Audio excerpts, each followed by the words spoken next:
Only one man in college football history has 2 Heisman trophies. But before the endless accolades, the Rose Bowl victories, Archie Griffin was just a freshman running back who got just 1 carry in his first game.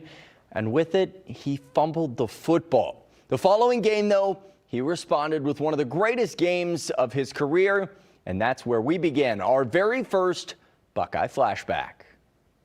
I fumbled the ball against Iowa because I was a little overexcited. I mean, I felt it was my big chance. If I could make a big play or make a touchdown or something of that sort, that he might put me on the varsity team.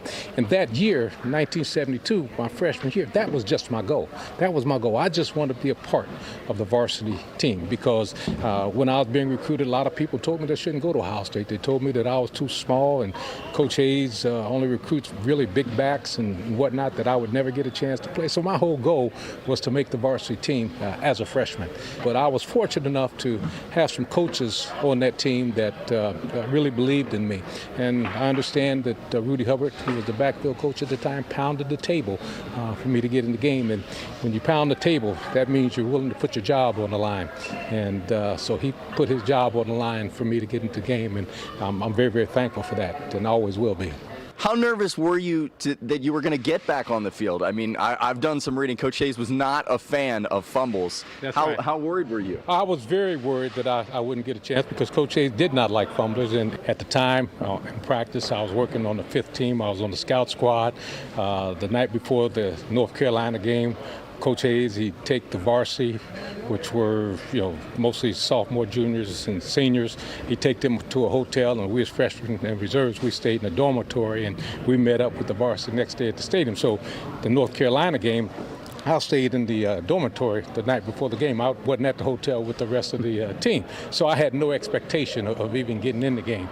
And that game started, and I remember North Carolina blocking a punt of ours, and they went ahead of us 7-0. And then midway through that first quarter, a call from the bench called Griffin, and I couldn't believe he was talking to me, but they kept calling Griffin. I was the only Griffin on the team at the time, so I went up to Coach Hayes, and he grabbed me by the shoulder pad, told me to go in the tailback, and I remember going out there on the field, and one of my teammates called me back because in all the excitement, I had forgotten to take my helmet with me.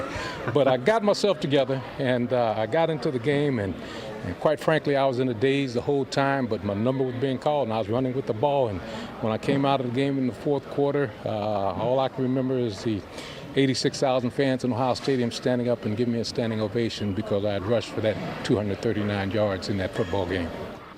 Looking ahead then, do you think that North Carolina game was the start of the Archie Griffin that Buckeye Nation knows, that the 2-time Heisman winner? Do you think without the confidence and that game that maybe you never won a Heisman? Well, I'll tell you what, that was, in my opinion, the springboard because after playing in that game and getting the opportunity to play in front of 86,000 fans every home game, you did get a lot of confidence.